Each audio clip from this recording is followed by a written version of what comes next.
Baik, assalamualaikum warahmatullahi wabarakatuh. Nah, jadi pada kesempatan kali ini adalah bab tentang ketahanan pangan, industri, dan energi, gitu ya. Nah, pembahasan kita pada kesempatan kali ini yaitu tentang ketahanan pangan.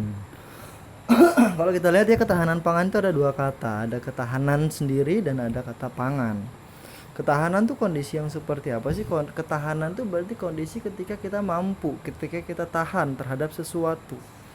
Pangan di sini maksudnya adalah segala sesuatu yang berasal dari sumber daya hayati yang diolah maupun tidak diolah, yang diperuntukkan sebagai makanan atau minuman bagi konsumsi. Artinya pangan adalah ya semua yang bisa dimakan, gitu ya. Semua sumber daya hayati yang bisa dimakan, baik yang diolah ataupun tidak diolah. Emang ada yang diolah? Banyak, hampir semuanya diolah. Tapi pertanyaannya, emang ada yang tidak diolah? Ada. Contohnya apa? Begitu kita ngambil, misalnya kita lagi makan terus tahu-tahu kita pengen yang agak-agak pedas, kita langsung ambil cabe gitu. Cabe terus dimakan langsung biar gurih, kayak makan gorengan gitu, dikasih lalap cabe, iya gitu ya, biar pedas gitu. Nah, memang cabe itu bikin pedas ya. Oke, nah itulah pangan, berarti itu termasuk pangan. Nah, kemudian ada lagi yang dimaksud dengan makna secara utuh, yaitu ketahanan pangan. Yaitu adalah kondisi terpenuhinya pangan bagi negara sampai perorangan, baik jumlah maupun mutunya, aman, beragam, bergizi, merata, yang tidak bertentangan dengan agama dan kebudayaan masyarakat. Nah, ini adalah pengertian ketahanan pangan menurut Undang-Undang Nomor 18 Tahun 2012. Kalau misalnya kita ngelihat dari sini, artinya adalah kondisi ketahanan pangan akan tercipta jika ini penekanan, makanannya itu terpenuhi bagi seluruh perorangan di dalam suatu negara, gitu ya, yang kondisi makanannya adalah mutunya itu baik, aman, beragam, bergizi, merata, yang tidak bertentangan dengan agama, artinya halal gitu kan ya, dan kebudayaan masyarakat. Oke. Nah, sekarang di sini juga ada kata aman. Aman di sini maksudnya apa? Aman di sini maksudnya adalah tidak beracun gitu ya, tidak berbahaya. Kemudian ada lagi beragam. Beragam itu berarti ketika misalnya dalam satu keluarga dalam waktu 1 bulan yang dimakan tempe terus gitu ya. Misalnya hari Seninnya tempe orek, hari Selasanya tempe goreng, hari Rabunya tempe goreng tepung, gitu ya. Terus hari Kamisnya tempe bacem, hari Jumatnya tempe oseng, dan segala macam tempe aja semua. Artinya itu kalau misalnya ada kondisi seperti itu, maka itu belum memenuhi ketahanan pangan karena tidak memenuhi indikator beragam, gitu. Jadi ketahanan pangan itu tercipta ketika beragam juga. Terus tambah lagi juga harus bergizi, kemudian merata. Kalau misalnya makanannya selalu adalah makanan-makanan yang tidak bergizi, misalnya makannya apa ya, kita disebut misalnya makannya hanya ciki-cikian aja gitu ya, makan ciki pakai nasi biar apa, biar kenyang, asal murah kenyang gitu ya.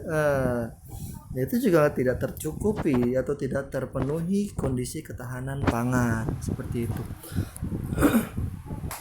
Nah, kemudian ada lagi nih, ada beberapa faktor yang harus dipenuhi. Jadi dalam ketahanan pangan itu paling tidak ada 3 faktor ya. Yang pertama adalah ada yang disebut dengan ketersediaan pangan. Ketersediaan pangan itu adalah jumlah makanan yang berada di dalam suatu negara, gitu ya.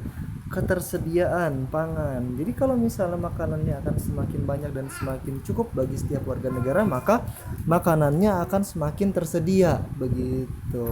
Itu ketersediaan pangan. Nah, kemudian ada lagi akses pangan. Kita bahas akses pangan dulu. Akses pangan ini maksudnya adalah kondisi kemampuan masyarakat untuk mendapatkan makanan.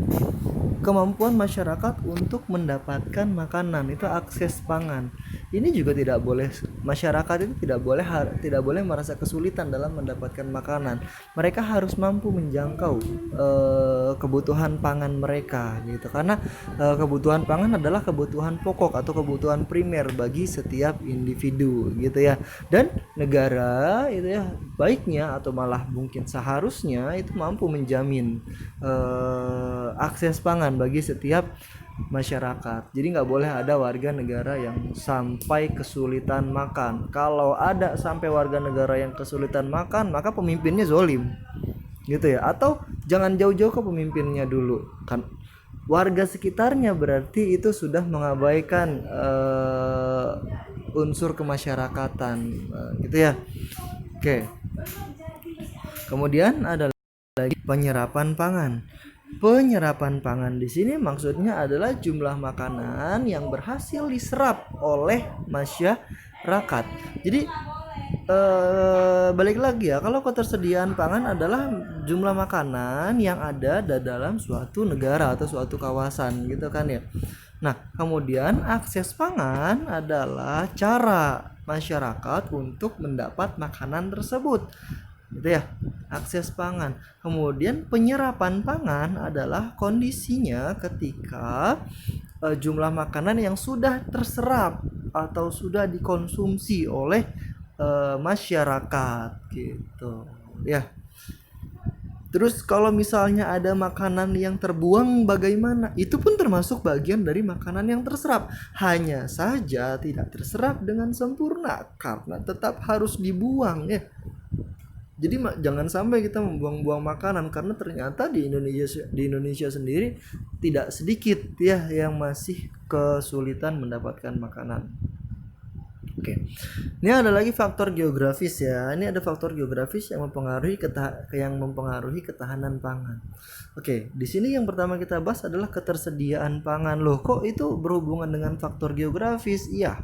Jadi gini, jumlah makanan yang tersedia di dalam suatu negara itu bisa dipengaruhi oleh kondisi alamnya, kondisi geografisnya, bisa dipengaruhi oleh kondisi iklim dan cuaca, bisa dipengaruhi oleh kondisi kesuburan tanah, bisa dipengaruhi oleh distribusi, gitu ya. Misalnya makanan banyak berlimpah tapi hanya ada di Jawa banyak berlimpahnya, masuk ke Nusa Tenggara susah, gitu ya. Berarti itu sebenarnya makanannya tidak tersebar secara merata. Tersedia tapi tidak tersebar secara merata. Nah, itu juga berbahaya, itu kan. Artinya ketika kita tersedia pangan secara nasional ya, tapi tersedia pangan secara domestik tidak. Di Jawa tersedia tapi di Nusa Tenggara tidak tersedia. Mengapa bisa begitu? Karena distribusinya tidak tercukupi dengan baik, gitu ya. Tuh. Kemudian ada lagi keadaan iklim dan cuaca ya. Tadi kita sempat singgung keadaan iklim dan cuaca. Ini juga menentukan pangan. Ketika misalnya kondisi cuaca yang sulit ditebak gitu ya, misalnya kekeringan di mana-mana ya, kemudian banjir di mana-mana, itu akan menghambat ketersediaan pangan. Kemudian ada lagi teknologi. Teknologi itu digunakan untuk mempermudah apa? Mempermudah dan sekaligus juga mempercepat proses penciptaan pangan gitu ya, proses penyediaan pangan, itu teknologi. Tuh, kemudian ada lagi infrastruktur perhubungan. Ini untuk pemerataan jumlah atau pemerataan distribusi pangan ya, infrastruktur perhubungan. Nah, salah satu solusi yang ditawarkan oleh Presiden Jokowi itu kan lewat program tol laut ya. Program tol laut yang beberapa waktu lalu kita bahas, itu salah satu fungsinya adalah termasuk ke dalam infrastruktur perhubungan. Jadi berusaha sebagaimana mungkin makanan yang ada di Indonesia itu bisa tersebar secara merata, jangan sampai ada yang kelaparan. Oke.